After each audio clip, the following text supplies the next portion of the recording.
It was a heroin smuggling investigation, and it just started out with a simple traffic stop.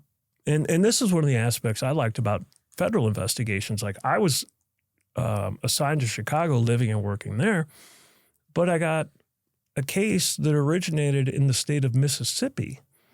An individual that was from Chicago driving down to New Orleans to pick up heroin from a Carnival cruise ship employee who was involved in smuggling narcotics into the U.S.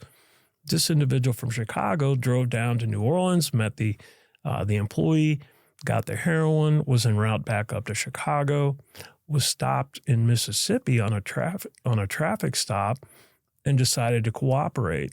That individual then comes. We bring him back to Chicago, interview him. He becomes a cooperator, and ultimately it's called going up on Title III intercepts, like wiretapping.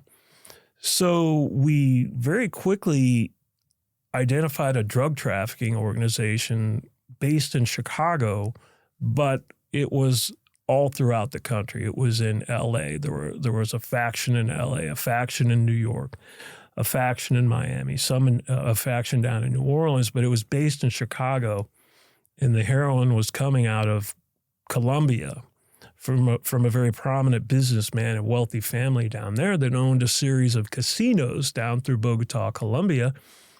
They would also use those casinos to launder their drug proceeds through there. So those are the type of cases that I was like, I don't think I'm an awesome agent investigator. I just think I was lucky.